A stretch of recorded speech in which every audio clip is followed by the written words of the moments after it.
मित्रों नमस्कार, मैं मयंक त्रिपाठी नक्षत्र रहस्य चैनल पर आप सभी दर्शकों का हार्दिक स्वागत करता हूं। एक चीज आप सभी लोग ध्यान रखा करिए कि कुंडली मिलान करते समय कुछ चीजें बहुत ज्यादा महत्वपूर्ण होती हैं जिनको अक्सर व्यक्ति इग्नोर कर देता है और जीवन पर्यंत उसको परेशानी झेलनी पड़ती है। जनरली होता यह है, लोग गुणों के आधार पर शादी कर देते हैं जो कि आगे चल करके परेशानी का कारण बन जाती है। कुंडली में गुण कम भी मिले चलेगा, कम से कम 18 गुण होते हैं तब जातक या जातिका का विवाह कर दिया जाता है,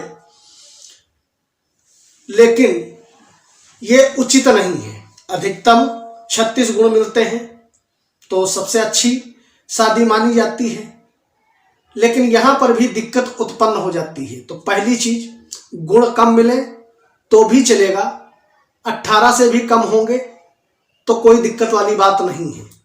दूसरी चीज, कुंडली मिलाते समय यह जरूर देख लीजिए कि लड़की का वर्ण क्या है और लड़के का वर्ण क्या है। एक का वर्ण ब्राह्मण है, दूसरे का वर्ण शूद्र है, तो मान के चलिए भैया वैवाहिक जीवन में तमाम प्रकार की तकलीफें होंगी। यहां पे जाति से कोई लेना देना नहीं है। ज्योतिष में 4 वर्ण बताए गए हैं, ब्राह्मण, क्षत्रिय, वैश्य, शूद्र। एक वर्ण ऊपर नीचे हो जाएगा तो जातक हो या जातिका एडजस्ट कर सकता है, लेकिन पता लगा लड़का शूद्र वर्ण का है और लड़की ब्राह्मण वर्ण की है, लड़की बगैर पूजा पाठ किए नहाए धोए कुछ खाती नहीं है, और वहीं पर लड़का शूद्र वर्ण का है, शाम हुई नहीं पी के चला आ रहा है, घर में मीट मछली रोज बनवा रहा है, तो ऐसे में तो जीवन नरक हो जाता है लड़की का। तो पहली चीज ये जरूर देख लीजिए, दोनों का वर्ण एक ऊपर नीचे हो तो चलेगा। यानी कि अगर लड़के का वर्ण ब्राह्मण है तो लड़की का अगर क्षत्रिय होगा तो चलेगा, या लड़की का वर्ण ब्राह्मण है लड़के का वर्ण क्षत्रिय है तो चलेगा, या एक का वर्ण क्षत्रिय है दूसरे का वैश्य है तो भी चलेगा। एक वर्ण ऊपर नीचे चल जाएगा, वर्ण का जरूर ध्यान रखा करिए। बहुत इच्छाएं लेकर के माँ बाप शादी करते हैं कि हमारी लड़की दूसरे के घर जा करके सुखी रहेगी, लेकिन आजकल कुछ लोग पैसे को महत्व इतना ज्यादा देने लगे हैं कि वो खाली पैसा देखते हैं, फिर वर्ण वर्ण गया भाड़ में, शादी करने से मतलब है बाद में जो होगा वो देखा जाएगा। लोगों की ऐसी मानसिकता बनती चली आ रही है। दूसरी चीज, नाड़ी दोष का जरूर ध्यान रखा करिए। अगर एक की नाड़ी वात है दूसरे की पित्त है तब तो ठीक है, सेम नाड़ी में विवाह न करें। अगर एक की वात है दूसरे की भी वात है तो यहां पर स्वास्थ्य से रिलेटेड बहुत ज्यादा दिक्कतों का सामना करना पड़ता है। और तीसरी चीज, योनि मिलान का विशेष तौर पे ध्यान रखा करिए।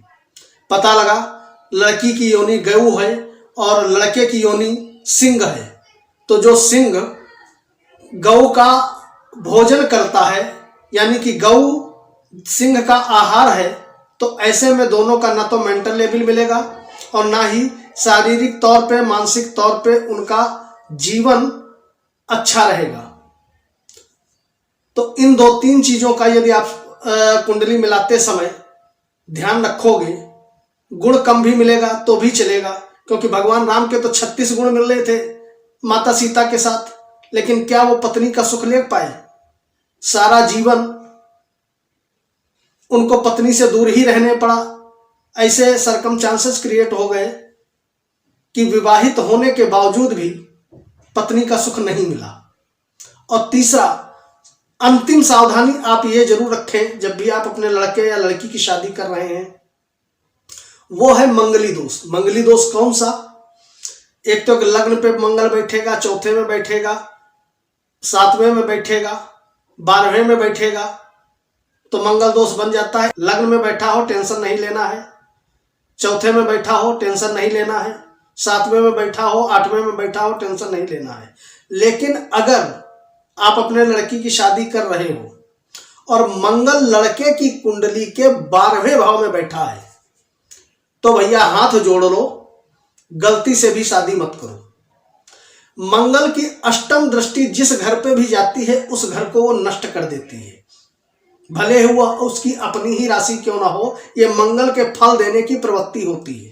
तो अगर कुंडली में मंगल किसी भी लग्न में 12वें भाव में बैठा है लड़के की कुंडली में, तो कृपा करके अपनी लड़की का विवाह उससे मत करिए, अन्यथा जीवन उसका नरक हो जाएगा।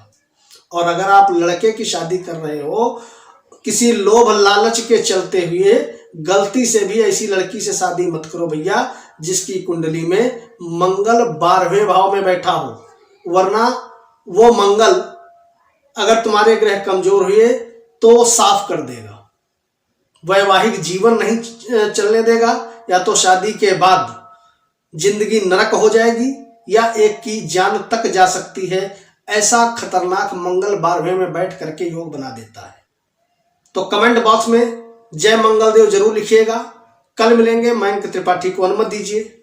नमस्कार।